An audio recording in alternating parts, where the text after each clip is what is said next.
My name is Lila Mercer. I'm 31 years old, and on the day I married the man I love, the loudest thing in the room was the row of empty chairs in the front.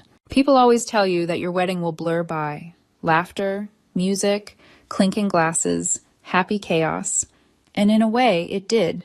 There were flowers, candles, the smell of champagne in the air, Daniel's hand warm and steady in mine. He looked at me like I was the only person in the world, and for a few seconds at a time, I could almost believe that was enough.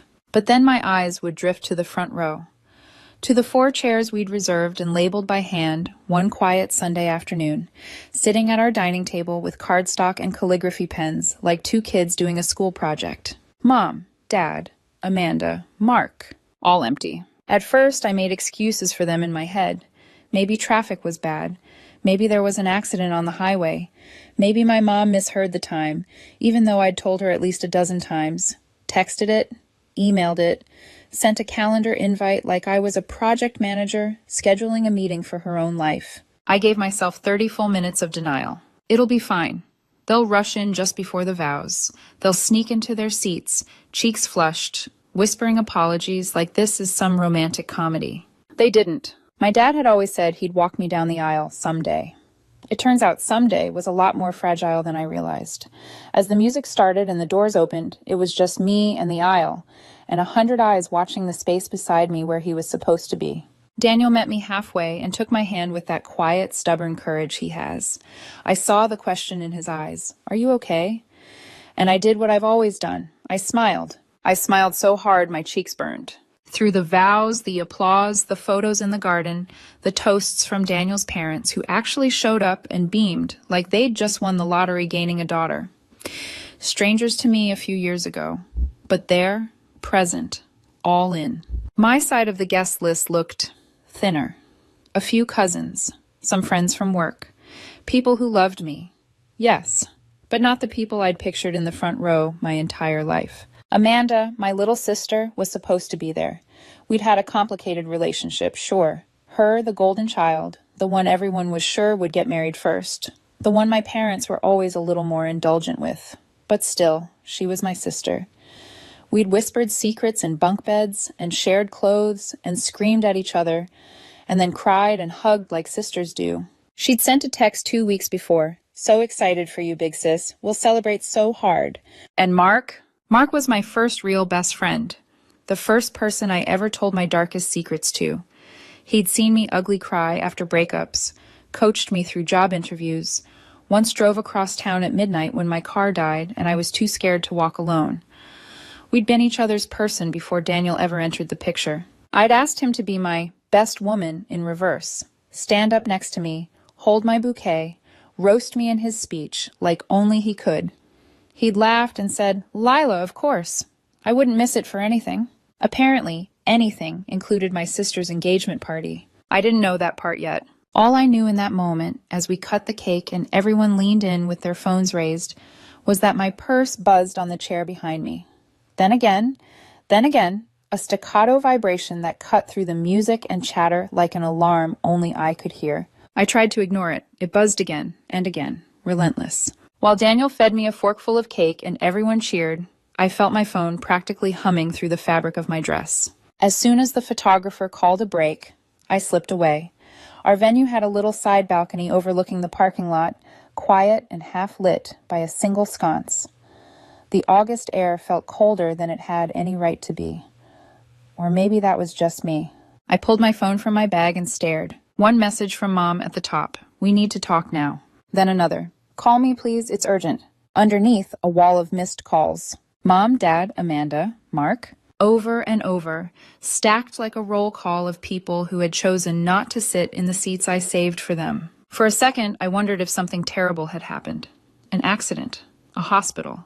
Some disaster that would retroactively justify their absence.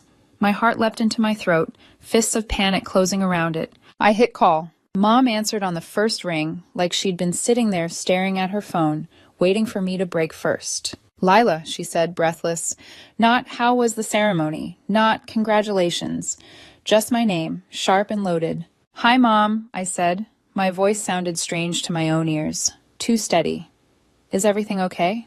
We need to talk, she repeated. I didn't want to tell you today, but you saw the messages, so... I stared out over this parking lot at the cluster of cars belonging to people who had chosen to be here. Where are you? I asked. Where is everyone?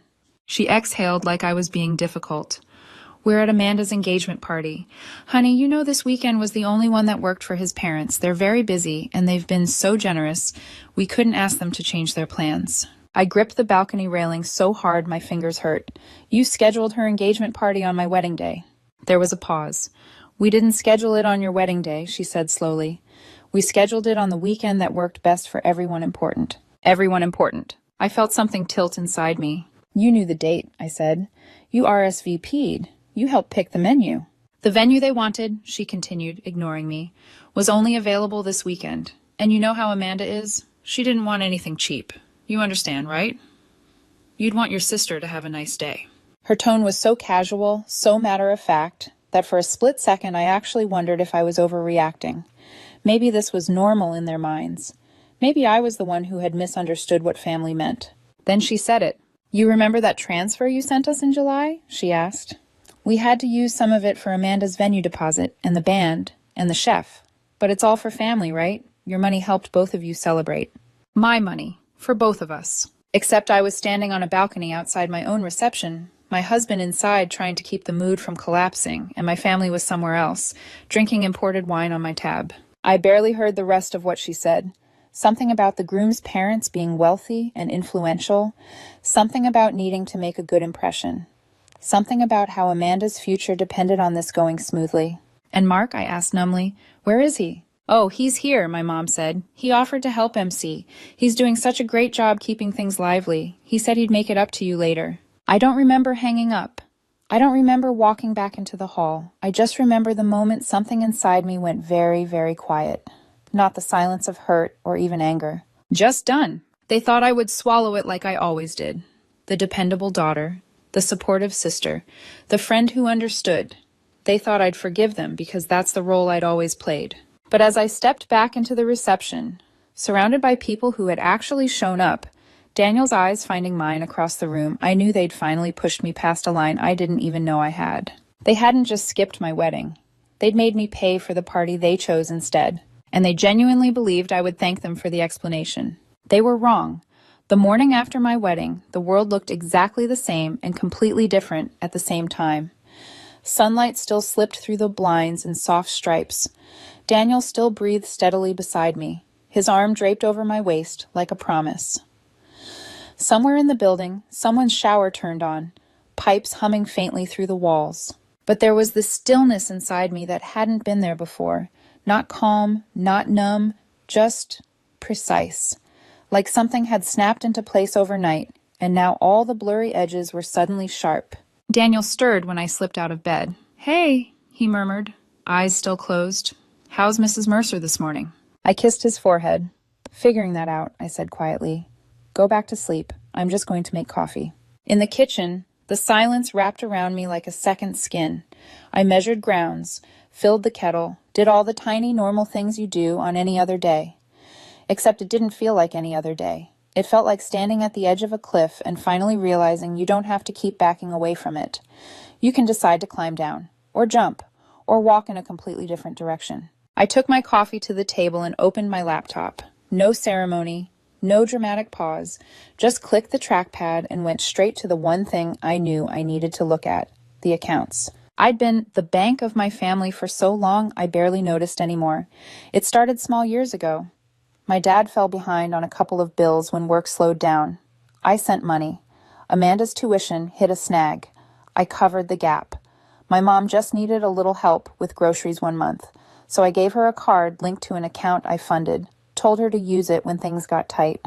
Eventually, Amanda got one too. For emergencies, I'd said. I hadn't really thought about how big the emergency had gotten. The login screen blinked at me expectantly.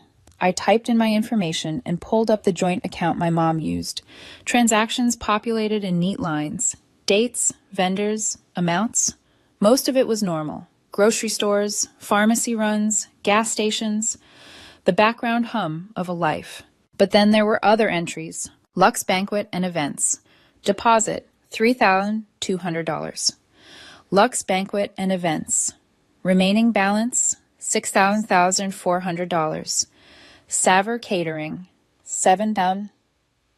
Bridges Floral Studio, $1,980. La Belle Boutique, $3,600. Blue Note Jazz Quartet, $2,000. And then one that made me lean closer, heart ticking slower instead of faster, like my body knew it needed to conserve energy to process this. Skyline Rooftop Lounge, open bar invoice, $8,900. Event date, same as my wedding. Under host name, Lila Mercer. They hadn't just used some of my money. They'd used my identity, my wedding night, my name, my accounts. I clicked into the emergency card Amanda had access to. More charges. A 3-night hotel suite booking at the same downtown hotel as the engagement party venue. Name on the reservation. Mark Sullivan. My best friend. My almost best woman. Paid in full through my family emergency account. I stared at the screen. The cursor blinked in the corner like it was tapping its foot, waiting for me to catch up to what was already obvious. This wasn't a one-time lapse in judgment. This wasn't thoughtless. It was orchestrated. Planned deposits, coordinated dates, carefully chosen vendors. A whole event built on the assumption that I would pay for it, and that even if I found out, I would forgive them because that's what I always did. I thought about my mother's voice the night before, breathless and annoyed, about having to explain anything to me at all. You'd want your sister to have a nice day, right? I realized then that in their eyes I wasn't a daughter, a sister, a friend. I was infrastructure, a system. The one who wired money, who smoothed over crises, who absorbed the hit so the show could go on. And I had kept the show running for years. I took a slow sip of coffee. It tasted burned, but I didn't care. Then, very calmly, I started to turn off the lights they'd been using without asking. First, the grocery account. The card my mother used multiple times a week. I clicked Manage Account and saw her name listed as an authorized user. For a moment, guilt pricked me. My mother buying bread and milk, her standing at a checkout line with a declined card, cheeks flushing pink. Then I remembered the imported wine, the live band, the open bar in my name. I clicked Freeze Account. Confirm. Next, Amanda's card. The one she'd used for emergencies that apparently included designer dresses and floral arrangements. I opened the admin panel and reported the card as lost or stolen. The system flagged it, immediately locked it, and scheduled a new card to be mailed to my address. Then I picked up my phone. The catering company answered on the second ring. Savory Catering, this is Jenna speaking. Hi, Jenna, I said, voice steady. I'm calling about an invoice for an event at Skyline Rooftop Lounge under the name Lila Mercer. There have been unauthorized charges on my card, and I need to dispute them. Her polite tone faltered. Oh, I'm so sorry. Let me pull that up. Within minutes, the event was flagged as disputed. Payment pending. Services on hold. I repeated the same conversation with the banquet hall and the jazz quartet. I didn't raise my voice. I didn't dramatize. I simply stated the truth. I had never authorized any of this, and I would not be paying for it. By the time I closed my laptop, several of Amanda's plans had just quietly died. My phone lit up almost immediately. Calls from Mom, then Amanda, then Dad. I turned it face down on the table and let it buzz against the wood like some trapped insect I didn't have to free anymore. Daniel walked in a few minutes later, hair still damp from the shower, t-shirt hanging loose on his shoulders. He paused when he saw my face. You okay? He asked. Do you have anything packed? I asked. He blinked. Packed? For a quick trip, I said. Just us, somewhere far enough that my phone won't work. He studied me for a moment, then nodded like he'd already decided that whatever I was asking, he was in. I can be packed in 10 minutes, he said. Where are we going? A cabin, I said. I'll find one. He didn't ask why. That alone made my throat tighten. While he threw clothes into a bag, I opened a travel site and searched. It took less than 5 minutes to find what I needed. 2 hours away, tucked in the woods, fireplace, spotty cell reception, no nearby neighbors. I booked it without hesitation. In the car, as the city shrank in the rearview mirror and trees began to fold over the road, Daniel reached for my hand. Ready to tell me what's going on? He asked gently. So I did. I told him about the call on the balcony, about Amanda's engagement party scheduled deliberately on our wedding day, about the money, the open bar, Mark's hotel suite, The way my mother had made it sound like I was selfish for even questioning any of it. He didn't interrupt, not once. When I finished, he squeezed my fingers. "They never deserved you," he said quietly. The words landed somewhere deep, in a place I didn't even realize was still craving validation. For years, I'd twisted myself into understanding everyone else. Why they forgot, why they took, why they always assumed I'd be fine. No one had ever said out loud what I was starting to feel. At the cabin, our phones lost signal halfway up the winding road. The last text that tried to come through from my mother hung in limbo in the notification bar, half-loaded and unread. Inside, it was simple. A small kitchen, a stone fireplace, a creaky bed. We built a fire, made pasta from the few groceries we'd grabbed, and ate in front of the flames like the outside world didn't exist. Because for 48 hours, as far as I was concerned, it didn't. We didn't talk about my family unless I brought it up. We read. We walked under trees. We sat in silence that didn't feel like punishment, just presence. Every time my mind wandered back to empty chairs and clinking glasses at some rooftop party I'd paid for, I looked over at Daniel, curled up under a blanket, laughing at some stupid joke he'd found on his phone before the signal dropped, and reminded myself, this is my family now. This is who showed up. Back home, when we rolled our suitcases into the apartment and the city noise drifted through the windows again, I left my phone off on purpose. We cooked dinner. We ate outside on our little balcony. We watched the sky turn from pink to deep blue. I knew the moment I plugged it in, the world I'd stepped away from would come crashing back, full of missed calls and frantic messages from people who weren't worried about me. They were worried about what I'd turned off. Eventually, I sighed, walked over to the counter, and connected the charger. The screen blinked to life. For nearly 3 straight minutes, it vibrated without stopping. I watched the notifications stack. Voicemails from Amanda, from Mom, from Dad, from numbers I didn't recognize, vendors probably. One lone message from Mark. I didn't open any of them, not yet. Instead, I stood there and realized something that made my shoulders drop in a way they hadn't in years. For the first time in my life, they needed something from me that I wasn't already giving. And I had no intention of giving it. Somewhere, chaos was building. Parties were collapsing. Vendors were calling. Reputations were cracking. And me? I poured myself a glass of water, went back out to the balcony, and sat down next to my husband. For the first time in a very long time, their emergencies weren't mine. The next morning, after the cabin quiet, after the phone vibrated itself into a slow death, after the sense of distance between me and my family had solidified into something permanent, I finally opened the messages. Not because I wanted to, because I needed to know what storm was forming on the horizon. The first voice I heard was Amanda's. Voicemail number 1 was light, airy, fake sweet. Hey, Lila, something's wrong with the card. Could you just unlock it real quick? We have deposits to finalize for the extension party next weekend. Call me, okay? Love you. Voicemail number 2 wasn't sweet. Seriously? Did you freeze the account? Why would you do that? This isn't funny. Voicemail number 3 had lost any pretense of niceness. You're being cruel. You're punishing the whole family over a misunderstanding. Just unlock the card for a few days, Lila, please. Voicemail number 4. I swear to God, if you're doing this to embarrass me in front of people who matter.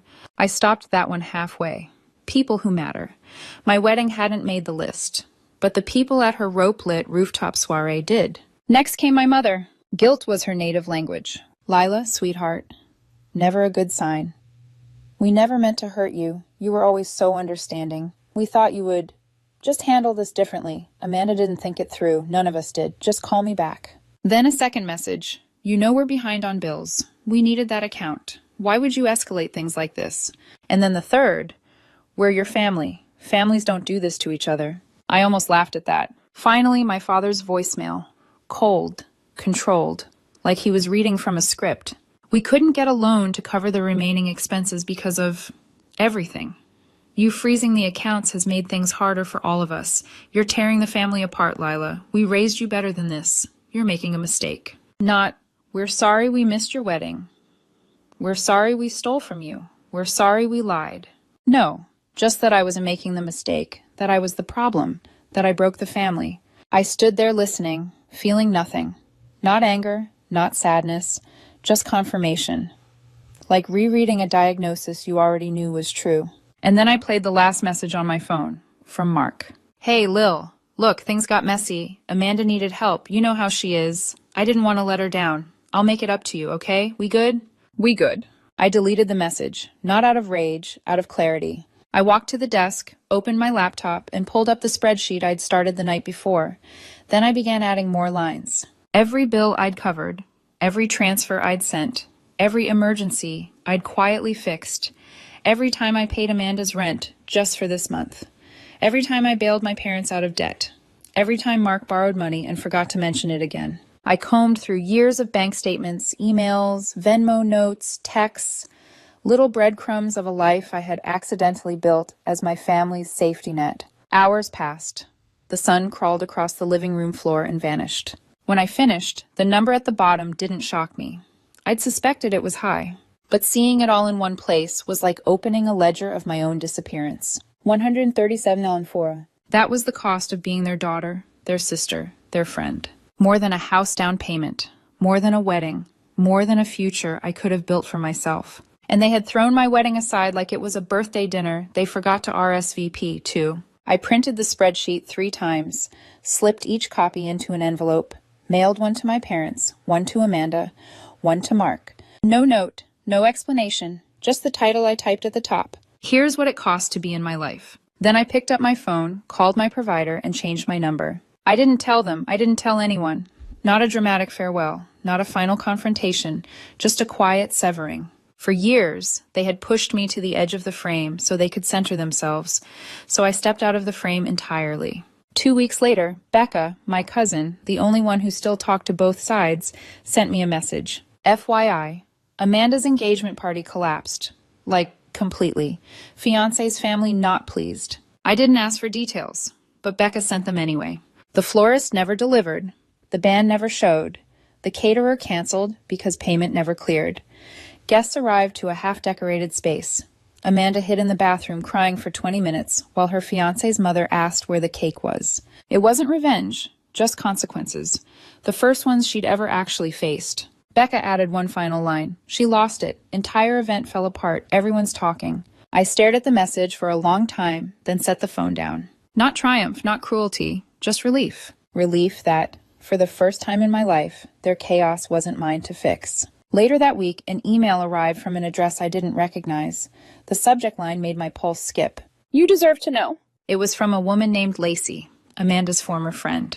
Someone I barely remembered meeting once at a barbecue years ago. She wrote, I thought you should know what Amanda was saying about you before her party. She was bragging about using your accounts. She called you her walking credit card. She told people you offered to pay for everything. She thought it was hilarious. I read it twice, 3 times. It didn't hurt. It just confirmed what I already knew. This wasn't only betrayal, it was performance. She hadn't just used me, she'd bragged about it. Daniel walked by, saw my face, and sat beside me silently until I handed him the email. He read it, then asked one question. What do you want to do about it? I didn't answer, not yet. But something inside me shifted again. Not a break, a sharpening. I wasn't going to scream, or fight, or beg anyone to believe me. I was going to tell the truth. Quietly, finally, and publicly. Not to ruin them. To free myself. I didn't post out of anger. I didn't post to punish anyone. I posted because lies, especially the ones told behind your back, grow roots if you leave them alone long enough. And Amanda had been gardening. Cultivating a whole mythology in which I was jealous, unstable, dramatic, selfish, anything except the truth. I wasn't going to let her rewrite me. Not again. Not ever. So I gathered everything. The spreadsheet, the bank statements, screenshots of transactions, voicemails, the photo, the one from my wedding where Daniel and I are cutting the cake, smiling through the ache, and behind us, in perfect view of the camera, the front row. 4 empty chairs labeled Mom, Dad, Amanda, Mark.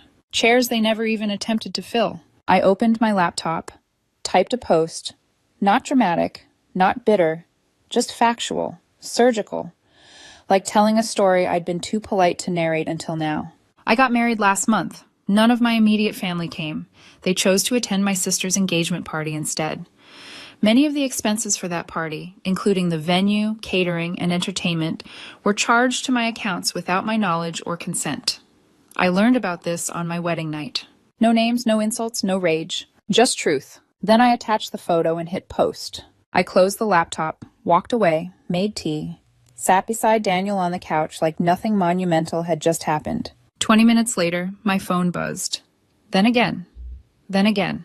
Within an hour, the post had spread far beyond my friend list, shared by coworkers, acquaintances, old classmates, even distant relatives.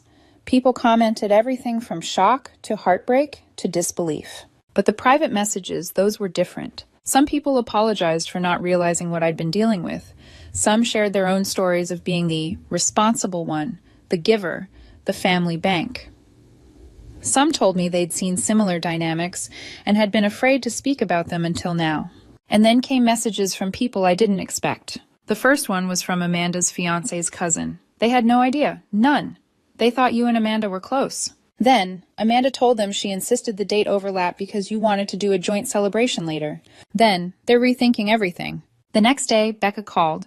I answered on the second ring. You might want to sit down, she said. Daniel turned down the TV. I sat beside him. Amanda's engagement is paused. Paused. Not canceled. Not over. But paused. The kind of word families use when they want to sound gentle while something is falling apart. Becca explained. When the post went around, someone sent it to the fiancé's parents. They read it, looked at the photo, asked questions their son didn't have answers to, started connecting dots Amanda couldn't unconnect. She tried to lie again, Becca said softly, but it didn't land. They pulled financial support for the wedding. They're taking space. Amanda had fallen from grace not because of me, but because her lies finally had consequences. For once in her life, she couldn't outrun them. My parents, meanwhile, went silent. Not a word, not a text, not a call. It wasn't the silence of guilt or apology, it was the silence of strategy. They were waiting for me to take it down, backtrack, explain it away. They didn't realize I had finally outgrown the version of myself who would do that. 2 days later, my mom broke the silence. She emailed, "Your post has caused confusion among people who care about us. It would have been better to discuss things privately.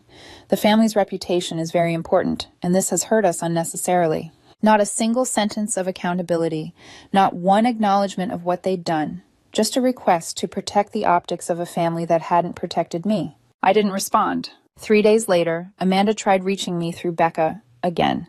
She wanted to talk privately. She suggested we both made mistakes. She even floated the idea of rescheduling her wedding someday and inviting us to start fresh. I asked Becca a single question. Did she admit what she did? Becca hesitated, then, no, not once. That told me everything. The next envelope came from my father.